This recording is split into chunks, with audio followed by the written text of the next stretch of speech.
Good morning students. Last class में हमने क्या पढ़ा था?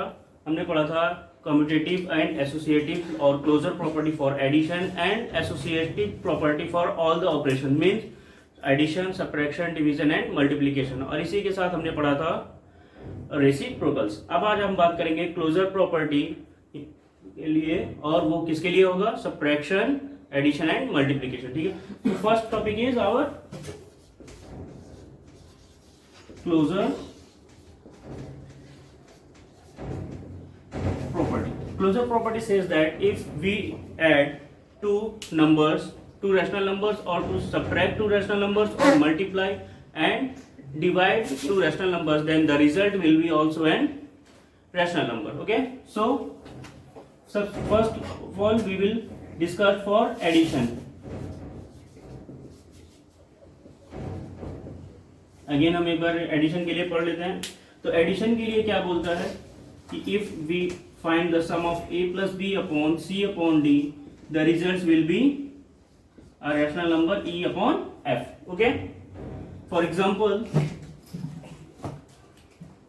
2 upon 3 plus 4 upon 5 is equals to कितना आएगा? तो सबसे पहले हम इन दोनों का एलसीएम फाइंड करते हैं। 15, 3 5 are 15 means 5 2s are 10 plus 5 3s are 10 15, so 3 4s are 12, so 10 plus 12 22 upon 15, so 22 upon 15 is also a rational number. okay, तो जब हम किसी भी दो रैशनल नंबर्स का सम फाइंड करते हैं तो हमें जो तीसरा नंबर मिलेगा वो क्या होगा? वो भी एक रैशनल नंबर होगा। ठीक है, now we will discuss for subtraction. Subtraction, okay, what says if we find the sum of two rational, if we find the difference between two rational numbers a upon b and c upon d, the results will be e upon f. okay, so for example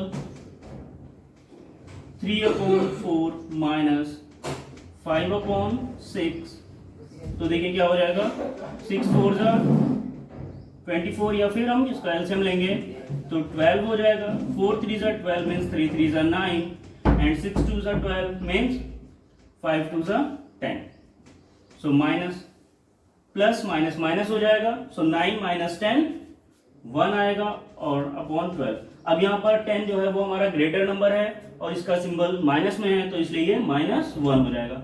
so -1 upon 12। तो आपको देखेंगे कि -12 1 upon 12 भी हमारा एक rational number है, तो हमारा रिजल्ट क्या आ रहा है? एक रैशनल नंबर आ रहा है। और हमारा क्लोजर प्रॉपर्टी क्या कहती है?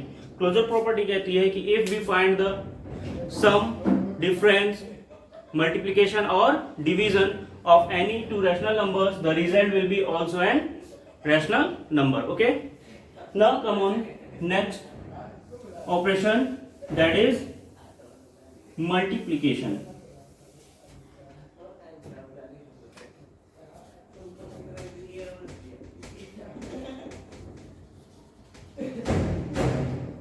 अब हम बात करते हैं मल्टीप्लिकेशन के लिए। तो मल्टीप्लिकेशन के लिए प्रॉपर्टी क्या कहती है कि if we find the product of a upon b and c upon d, the results will be e upon f. तो देखिए कैसे होगा? a upon b यानी कि 2 upon 3 ले लेते हैं, c upon d यानी कि 4 upon 5 ले लेते हैं, तो कितना हो जाएगा हमारा? 4 2 जा 8 and 3 5 जा 15, so 8 upon 15 is also an rational number. So it proves that multiplication of closure property follows the closure property. okay, multiplication of two rational numbers follows the closure property. तो अभी तक हमने देखा कि addition, subtraction and multiplication, all the three operations follows the closure property of rational numbers. Now we will discuss about division.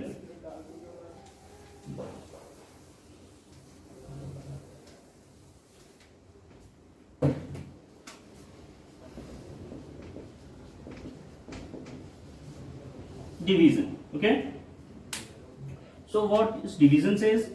If we divide a upon b by c upon d, the result will be e upon f, a rational number.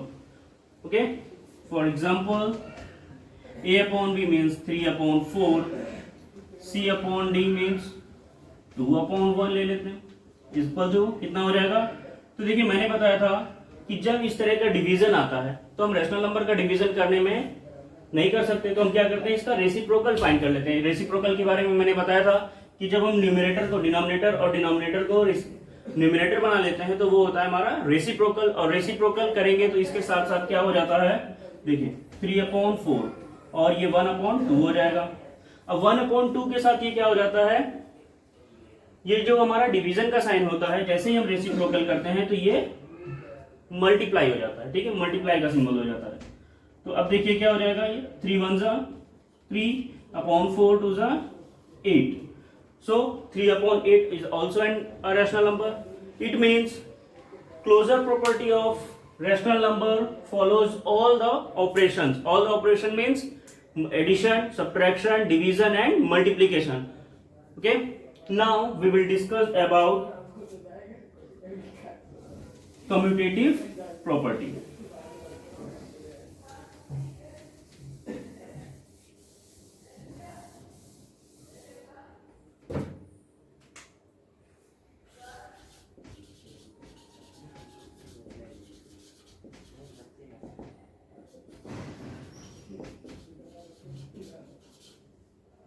Commutative property. Okay, commutative property में हमने addition के लिए discuss किया था, लेकिन हम यहाँ पे आज फिर एक बार रिवाइज कर लेते हैं इसको। तो सबसे पहले हम एडिशन की बात करेंगे। ओके, व्हाट एडिशन सेज कि if we find the sum of two rational number a upon b and c upon d, then it means it should be equal to c upon d plus a upon b. अगर हम किसी दो rational numbers का हम find करते हैं, तो हम अगर फर्स्ट नंबर और सेकंड नंबर की बात करें तो फर्स्ट नंबर को पहले रखकर तब हम सेकंड नंबर को ऐड करें, या फिर सेकंड नंबर को पहले रखकर हम तब फर्स्ट नंबर को रखें, दोनों ही कंडीशन पे हमारा रिजल्ट सेम आएगा। देखिए कैसे, 3/4 प्लस 2/5, ठीक है, इज इक्वल्स टू 2/5 प्लस 3/4। 5 4 जा एलसीएम लेंगे तो 20 हो जाएगा। सो 4 5 जा 20 मीन्स 3 5 जा 15 प्लस 4 5 4 जा 20 मीन्स 4 2 जा 8 is equals to same as 20। 5 4 जा 20 मीन्स 4 2 जा 8 plus 15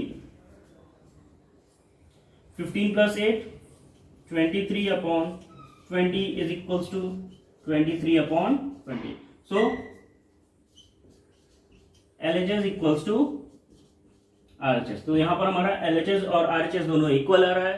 It means commutative law of rational numbers follows the addition operation. Okay. Now we will discuss about subtraction. अब हम बात करते हैं subtraction की।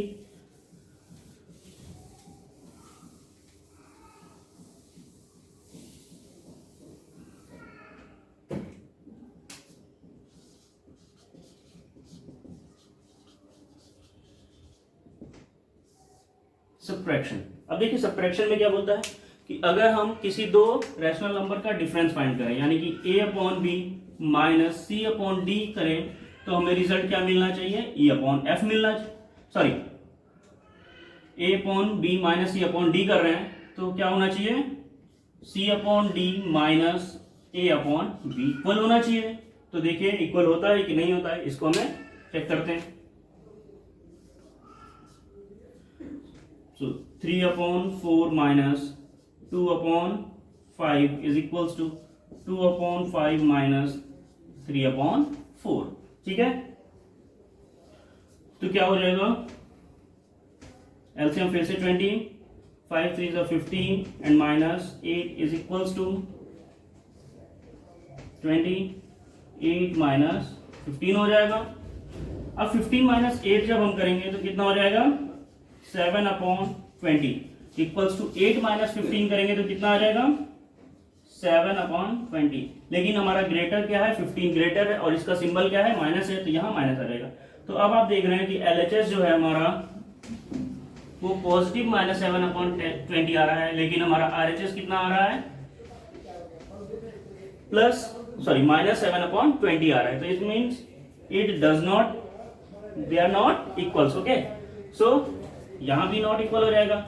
इसका मतलब है कि subtraction of rational number for commutative law does not follows. Okay, यानी कि हमारा जो कम्यूटेटिव लॉ का सब्ट्रैक्शन है वो फॉलो नहीं होता है। अब हम बात करते हैं नेक्स्ट प्रॉपर्टी, यानी कि नेक्स्ट ऑपरेशन मल्टीप्लिकेशन के लिए।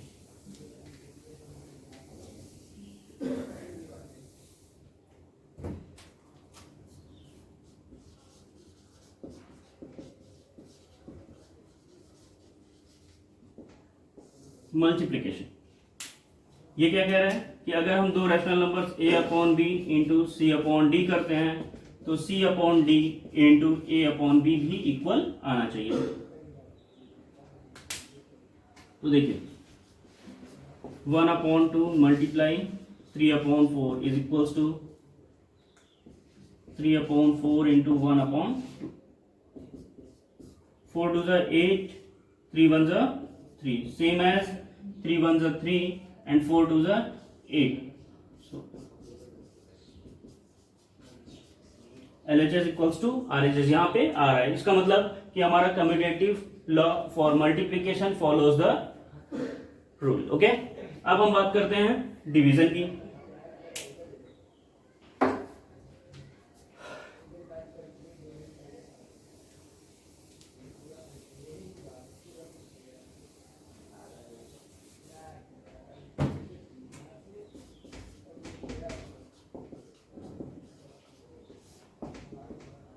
ओके, डिवीजन हमारा क्या कहता है कि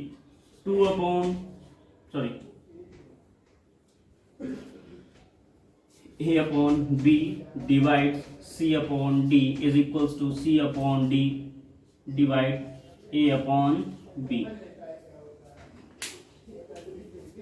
तो 2/3 divides 4/5 is equals to 4/5 divides 2/3। 2/3 हमने पहले बताया था कि अगर डिवाइड होता है तो वो रेसिप्रोकल होके और यहाँ पर सिंबल मल्टीप्लाई का हो जाता है। तो ऐसे ही यहाँ भी करेंगे हम, ये मल्टीप्लाई हो जाएगा और ये 5/4 हो जाएगा। सेम ऐसे ही 4/5 मल्टीप्लाई 3/2 हो जाएगा। ठीक है, तो देखिए 2 1 2, 2 2 4 मीन्स 5/3 2 6 is equals to 2 1 2, 2 2 4, 3 2 6/5। सो हमारा फर्स्ट यानी कि LHS में क्या आ रहा है,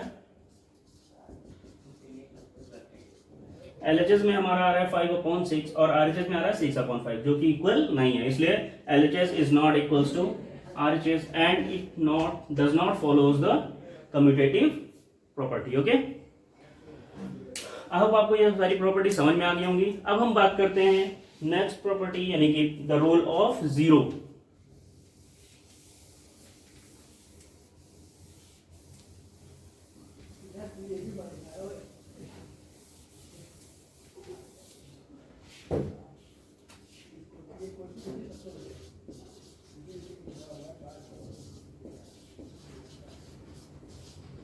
ठीक है, रोल ऑफ जीरो ये क्या कहता है कि if we add to rational number zero, ठीक है, अगर हम किसी रैशनल नंबर को जीरो में ऐड करें, जैसे मान लेते हैं 2/3 प्लस 0 करें तो 2/3 ही आएगा हमारा रिजल्ट। ठीक है, समझ गया ना।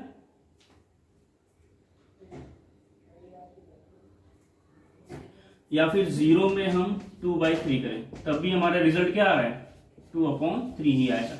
यानी कि the property of zero says that if we add 0 in any number it does not affect the answer. ठीक है, अगर हम किसी भी नंबर में 0 ऐड करते हैं तो क्या होगा, इससे हमारा आंसर पर कोई भी इफेक्ट नहीं आएगा। जैसे कि आप देख रहे हैं कि 2/3 में हमने 0 ऐड किया तब भी हमारा 2/3 आ रहा है, और 0 में हमने 2/3 को ऐड किया तब भी हमारा 2/3 ही आ रहा है, ठीक है। तो इस तरह से 0 ये प्रॉपर्टी है। अब हम बात करते हैं रोल ऑफ 1 का, यानी कि द प्रॉपर्टी ऑफ 1।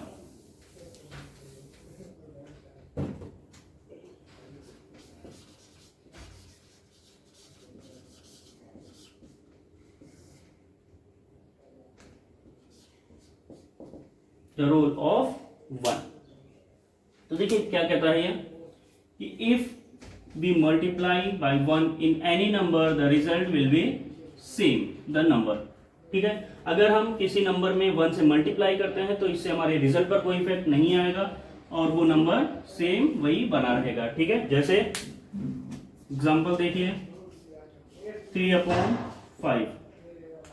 जब हम 3/5 को 1 से मल्टीप्लाई करते हैं तो हमारा रिजल्ट 3/5 ही आता है। इसी तरह से मान लीजिए एक और एग्जांपल देखिए 8/7 इंटू 1 इक्वल टू 8/7, ठीक है। तो इस तरह से हम किसी भी नंबर को जब 1 से मल्टीप्लाई करते हैं तो इससे हमारे आंसर पर कोई भी इफेक्ट नहीं आता है, यानी कि हम किसी भी नंबर में 1 से मल्टीप्लाई कर सकते हैं जिससे हमारे आंसर या रिजल्ट पर कोई भी इफेक्ट नहीं पड़ेगा और हमारा रिजल्ट अनचेंज रहेगा। सो आई होप आपको इतनी सारी टॉपिक जो भी आज पढ़ाई गई वो समझ में आ गई होंगी। अब इससे रिलेटेड आप क्वेश्चंस को सॉल्व कीजिए, एक्सरसाइज को सॉल्व कीजिए। नेक्स्ट टॉपिक नेक्स्ट क्लास में डिस्कस करेंगे, या एक्सरसाइज से अगर कुछ प्रॉब्लम होगी तो भी उसको नेक्स्ट क्लास में डिस्कस करेंगे। तब तक के लिए थैंक यू, गुड डे।